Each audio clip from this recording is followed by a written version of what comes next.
चार चार दूल्हे, चार चार दुल्हनों के साथ अब सखियां भगवान को कोहबर में ले जाती हैं। हम लोग के वहां भी कोहबर में दूल्हे को ले जाया जाता है ना सुबह में, उसी प्रकार से ये सखियां भी भगवान को कोहबर में लेके जाती हैं और वहां जाते समय सखियां भगवान से विनोद करती हैं। एक सखी कहती है, अच्छा ये बताओ तुम्हें पता है क्या क्या बताओ, एक बात समझ में नहीं आती, राम जी ये बताइए आपकी माताजी कैसी हैं? कहा गोरी सी हैं। और पिताजी को देख ही रही हैं। जब आपके माता पिता गोरे गोरे तो आप काहे काले पैदा हो गए? एक सखी कहते अच्छा वो सब तो छोड़ो, जाने दो, बाद की बात है, एक और बात बताएं। कहा बताओ। कहा ये बताओ, जानती हो अयोध्या में बच्चे कैसे होते हैं? कैसे होते हैं? एक सखी कहती है कि अयोध्या में माताएं खीर खा लेती हैं और बच्चे हो जाते हैं। अब लक्ष्मण जी सोचे बात बहुत आगे बढ़ रही है भाई, संभालना तो पड़ेगा। अब लक्ष्मण जी कहते हैं भैया एक बात बताएं हम आपको, हमारे अयोध्या में माताएं खीर खाती हैं, बच्चे होते हैं, लेकिन जनकपुरी में जानते हैं क्या होता है? यहाँ क्या होता है? हमारे यहाँ तो माताओं को खीर भी खाने की आवश्यकता पड़ती, यहाँ तो खीर भी नहीं खानी पड़ती, यहाँ तो खेत में जाओ, फावड़ा चलाओ, बच्ची लेकर के चले आओ। लक्ष्मण जी सखियों से विनोद करते रहते हैं, भगवान को कोहबर में लेकर के जाती हैं। फिर वहां से आकर के जिस प्रकार से सुबह के समय में दूल्हे को कुछ खिलाया जाता है, खिचड़ी खवाई होती है, उसी प्रकार से आज भगवान राम चारों दूल्हा सरकार एक साथ बैठे हुए हैं खिचड़ी खवाई करने के लिए। सखिया वहां से फिर से भगवान को गाली सुनाना प्रारंभ की। लक्ष्मण जी कहते बाण निकाल दूंगा वरना गाली बंद करो। राम जी कहते जब देखो तब बाण बाण किए रहते हो। अरे ससुराल में हो, बाण बाण रख दो, यहां कुछ चलने वाला नहीं है।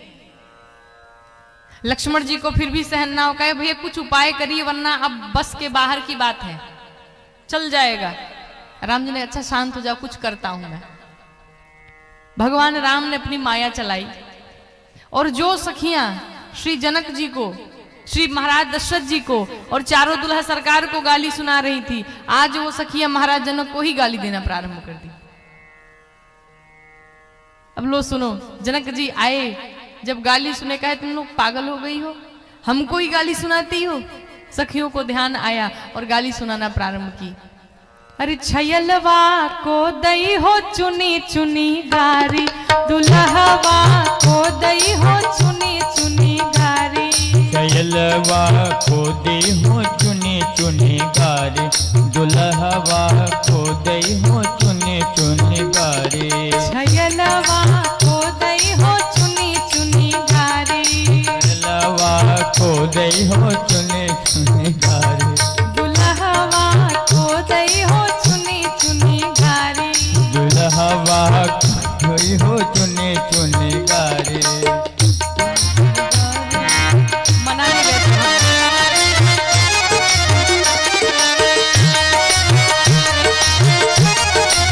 जय हो।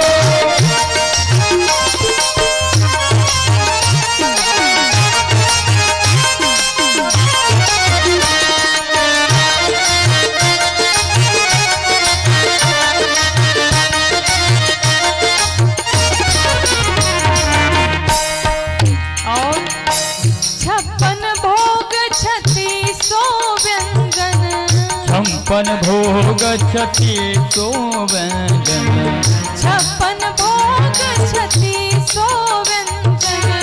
छप्पन भोग छती सो व्यंजन। आन भरो मई थारी, दुल्हवा को दई हो चुनी चुनी गारी। छयलवा को दई हो चुनी चुनी गारी।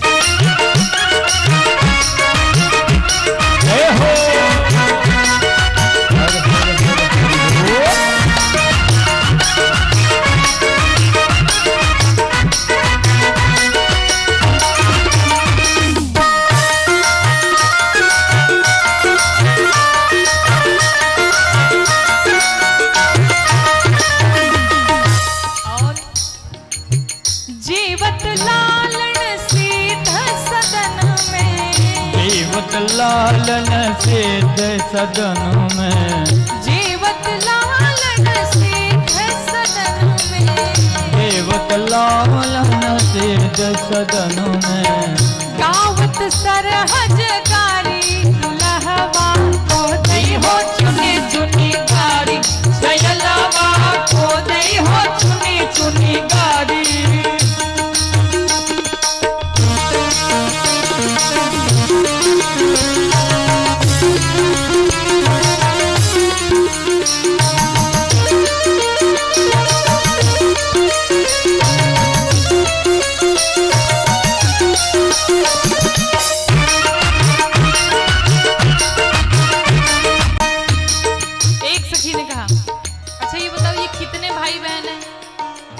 दूसरी सखी कहती है अरे 4 भाई हैं। नहीं नहीं 4 भाई नहीं है, फिर ये 4 भाई एक बहन भी है। अच्छा उनका क्या नाम है? बहन जी तो नहीं आई विवाह में। अति सुकुमारी राजकुमारी, अति सुकुमारी राजकुमारी, अति सुकुमारी राजकुमारी, अति सुकुमारी राजकुमारी। शांता बहिन तुम्हारी दुल्हवा को दई हो चुने चुने गारी, दयलवा को दई हो चुने चुने गारी।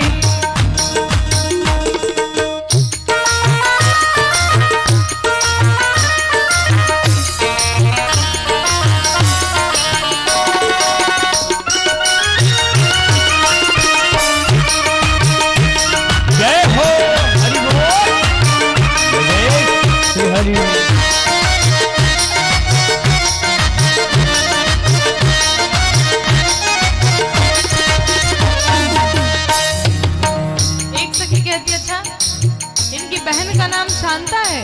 हाँ हाँ तुम्हें नहीं पता था? नहीं मुझे तो आज पता चला। अच्छा अगर बहन थी तो विवाह में क्यों नहीं आई? उनका विवाह कहाँ हुआ था, किससे हुआ था? कहारी क्या बताए। राजकुमारी थी, नियम तो ये था कि विवाह भी राजकुमार से होना चाहिए था, लेकिन ऐसा नहीं हुआ।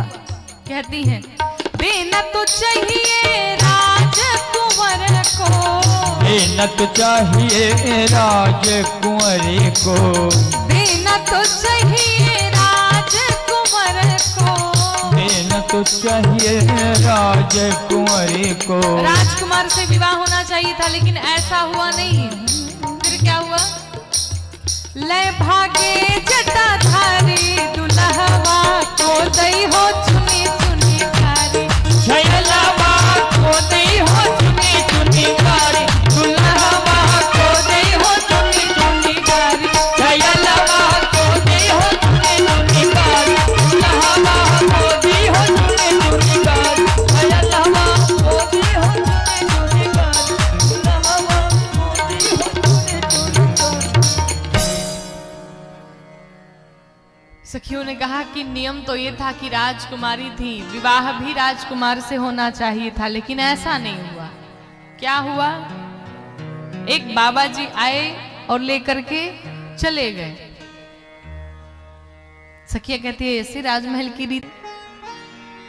इस प्रकार से सखियां भगवान से विनोद कर रही हैं, आनंद चल रहा है। विवाह के 15 दिन पहले बारात आ गई और विवाह के 15 दिन पश्चात तक बारात रुकी रही। पहले जनवासा होता था, लोग 2 दिन 3 दिन 4 दिन 5 दिन ऐसे रहते थे। अब तो किसी के पास इतना समय नहीं, अब तो लोग आते हैं बारात में भोजन करके रातों रात निकल लेते हैं, लेकिन पहले ऐसा नहीं था। विवाह के 15 दिन पहले बारात आई और विवाह के 15 दिन बाद तक बारात रुकी रही। आपको बताऊं कि महाराज दशरथ जनक जी के पास जैसे कहने जाते थे कि महाराज अब विदा करिए, अब विदा करिए, जनक जी कहते थे महाराज थोड़े दिन और रुक लेते, कुछ दिन और रह लेते तो बड़ी कृपा होती। और महाराज जनक का इतना प्रेम देख करके, इतना स्नेह देख करके महाराज दशरथ जा नहीं पाते थे। अंत में गुरुदेव वशिष्ठ आए, महाराज जनक को समझाते हैं, महाराज विदा करिए, सबको आए हुए यहाँ बहुत दिन हो गए हैं, अब विदा करिए। महाराज जनक ने विदाई की पूरी तैयारियां की, सारी तैयारियां कर ली।